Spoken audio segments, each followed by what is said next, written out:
وہ ایک نا شیخ بتا رہے تھے کہ 3 بوائز کا گاڑی میں ایکسیڈنٹ ہوا، وہ ٹریول کر رہے تھے اور تینوں کی ڈیتھ ہو گئی۔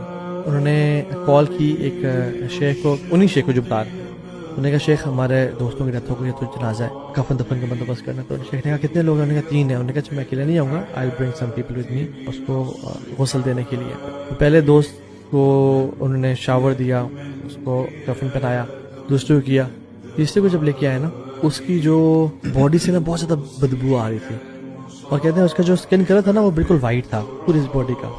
کہتے ہیں as soon as we started washing his body, وہ کلر چینج ہوتا گیا، چینج ہوتا گیا، چینج ہوتا گیا، اور کہتے ہیں وہ اتنا کالا ہو گیا، اتنا بلیک ہو گیا کہ جیسے ایک بلیک لوگ نہیں ہوتے، کہتے ہیں چارکول زیادہ برائٹ ہوتا ہے اس بندے کی باڈی سے، اور کہتے ہیں کہ اس کے اندر سے اتنی بو آنا شروع ہو گئی اس مغسلہ میں کہ ہم حیران ہو گئے کہ یہ کیا ہو رہا ہے۔ ہم باہر گئے، ہم نے کہا ماسک کیا آپ، انہوں نے ہمیں ماسک دیا، ہم واپس آئے، ہم نے کافور، ہم نے بخور جلائے، ہم نے اس کی باڈی کو غسل، ہم جلدی کر رہے تھے اور ہم سے برداشت نہیں ہو رہا تھا، ہمیں سانس نہیں آ رہا تھا۔ ہم دوبارہ باہر گئے، ہم نے کہا اور ماسک ہے، ہم نے ڈبل ماسک لیے، ہم نے اسے کفن وغیرہ کر کے ہم نے ان کے فوراً سے حوالے کیا، اور ہمیں پھر سانس آئی اور مغسلہ میں جو ہے نا بو مچ گئی تھی۔ تو شیخ نے اس بوائے سے پوچھا، جو فرینڈ تھا جس نے کال کی تھی، ہمارے فرینڈ کی ڈیتھ ہو گئی ہے، انہوں نے کہا یہ تیسرا دوست تھا آپ کا، یہ نماز پڑھتا تھا؟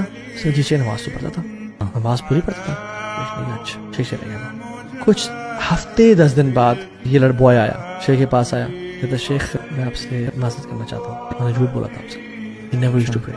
کہتے حتیٰ کہ ہم جب بھی نماز پڑھتے تھے نا، یہ ساتھ بیٹھ جاتا تھا، ہمیں دیکھتا تھا پر نماز کبھی نہیں پڑھتا تھا۔ شیخ کہتے ہیں I knew it، اور مجھے پتہ لگا تھا تم نے جھوٹ بولا ہے، بٹ میں تمہیں ریٹیلیٹ نہیں کرنا چاہتا اس پرٹیکولر سچویشن پہ۔ شیخ کہتے ہیں میں نے آج تک کسی بندے کو نہیں دیکھا جس سے جو نمازی ہو اس کی یہ حالت ہو۔